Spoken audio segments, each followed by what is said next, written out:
Good morning, everyone. I'm SuperDerek, and it's time for your JRPG Weekly Update, starting with some news that comes from Square Enix. I've said this before, but trademarks mean absolutely nothing, so don't get too hyped about this, but a lot of people already know that they released a Seiken Densetsu collection over in Japan. Well, recently they trademarked, and by recently I mean since they released the collection in Japan, they've trademarked the English name Collection of Mana, which makes a lot of sense because they don't call the Mana series in Japan. They call it Seiken Densetsu. Sounds like what they're trying to do is bring the collection that they released over in Japan over stateside, which sounds really interesting, and I'm kind of interested in seeing where that actually goes. I don't know if that actually means that we're going to be getting it, but I feel like that's some pretty decent evidence, given the context of this happening, that maybe that's going to come stateside. Maybe. Or at least they're trying, or thinking about it. Moving on, though, we've got some new game announcements that recently came up, and one that I'm actually really excited for, and I didn't expect to be excited by this, was I heard that there was actually going to be a new title in the Octopath Traveler series. That's right, it's now officially a series. There's a new title coming to iOS and Android devices called Champions of the Continent, or Octopath Traveler, Champions of the Continent. And it's going to be a prequel following 3 champions within the realm of Osterra. When I first actually heard that there might be a prequel or sequel or some sort of follow-up, I was actually really hoping that it would be a prequel of sorts, because I feel like Octopath Traveler introduced a lot of really cool characters, like the merchant who was Tressa's mentor, I guess. I can't remember what his name was. He was the dude with the spear, but if you played the game, you know he's a really cool dude, and I'd like to see more of his story. During Therion's quest, there's a butler who also is super cool, and I'd like to see his story. And I feel like the game sort of set that up. It shows you that things happened before the events of Octopath Traveler, and I was always kind of curious about what might have transpired. You could probably piece it together given the context, the clues that the game gives you, but it's cool that they're actually going to be bringing some sort of actualization to those threads that they spawned before. Knock on wood, anyway. It's coming to iOS and Android. I might play it. I guess a lot of phones these days can actually use Bluetooth controllers, so like I could probably use my PS4 controller and play it on that, and it'd probably be okay. I'd much rather be able to play it on a console, though. Well, then again, maybe it'll come to Switch. Stranger things have happened. And speaking of Octopath games coming to Switch, when they announced this prequel is coming, they also said, quote, this is translated, "For those of you waiting for a new console game, we apologize, but we'll need more time for production. So in the meantime, we hope you enjoy this."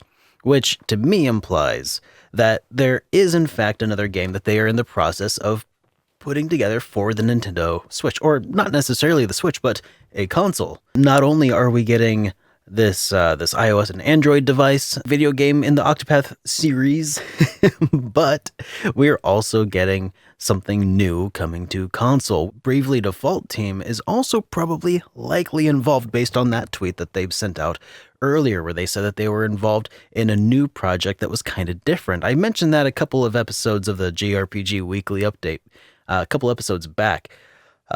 And speaking of the JRPG Weekly Update, I'm really sorry that it hasn't exactly been a weekly thing. I would really like to get it back to being that, but as I come to terms with my new schedule, it's just going to probably end up having to be not as weekly as I would like, at least for now. Maybe moving forward. Anyways, moving on. There was another game that was announced since my last JRPG Weekly Update, and that game, as you guys know, is Pokemon Sword and Shield. My initial impressions of it were meh.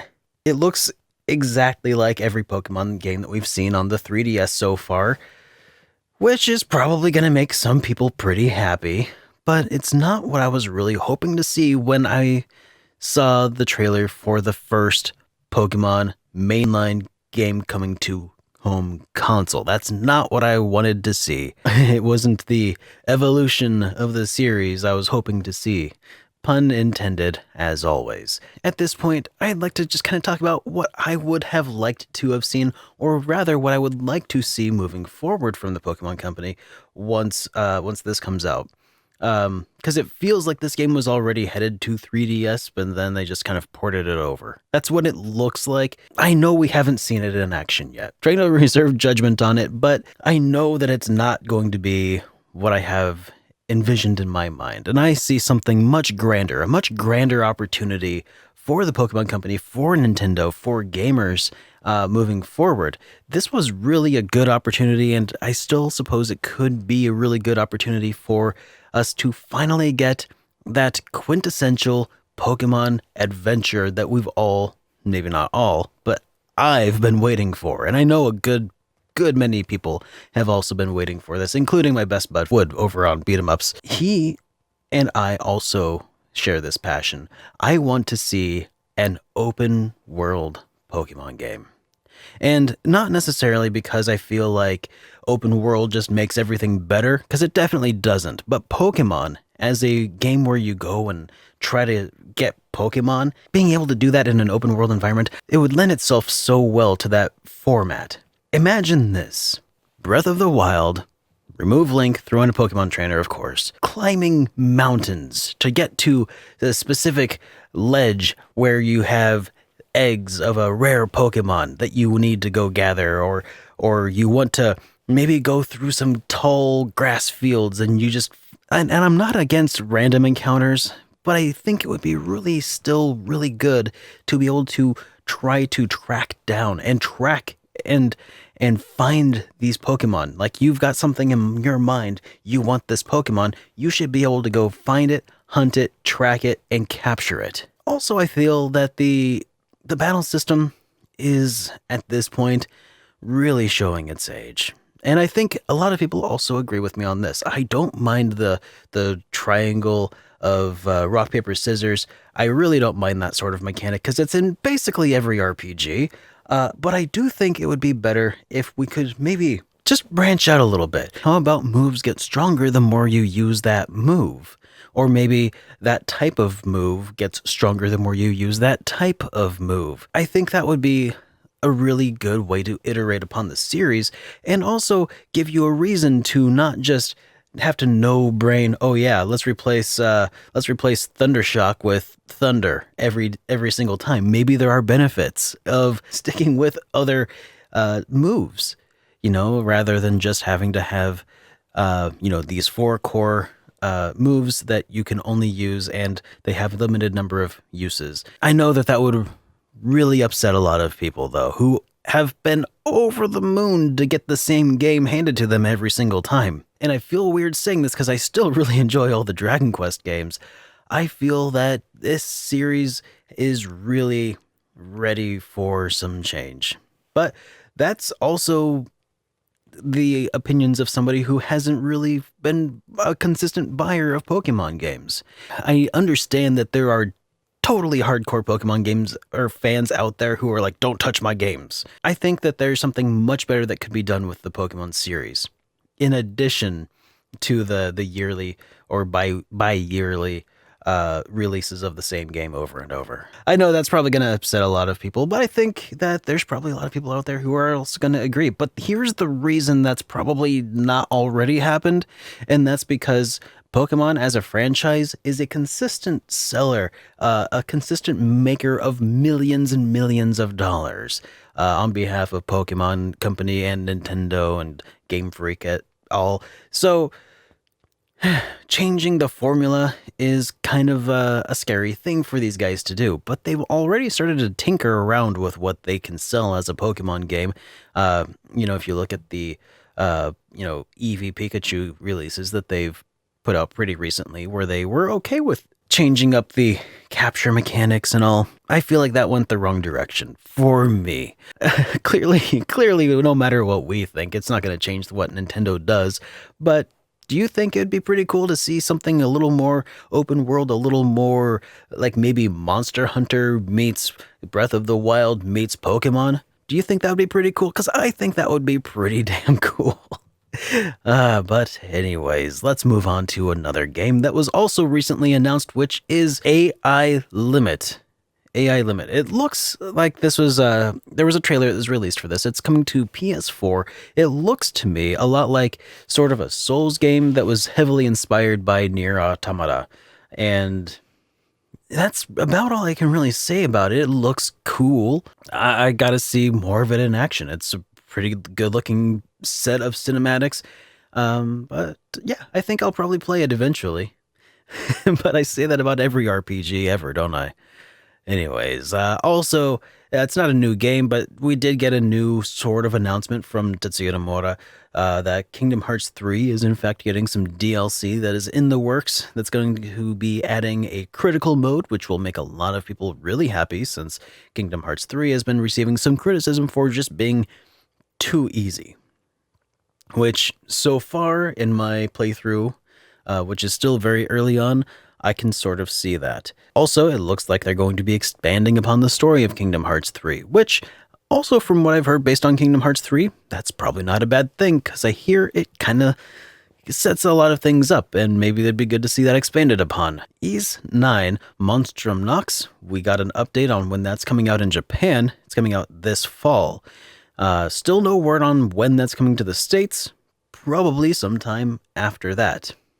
Kingdom Hearts, the story so far, is getting a re-release or a reprint, and it's getting localized to Europe, and it's getting re-released in Canada and Latin America.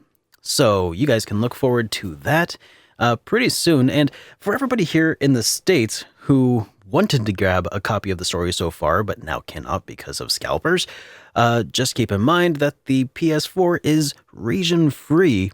So if you've been looking out for one of these, you could probably import a copy. Hopefully you can get what you want. But, you know, with that in mind, we've also got some other ports to look at, including the Alliance Alive is getting an HD remaster for PC, PS4, and Nintendo Switch.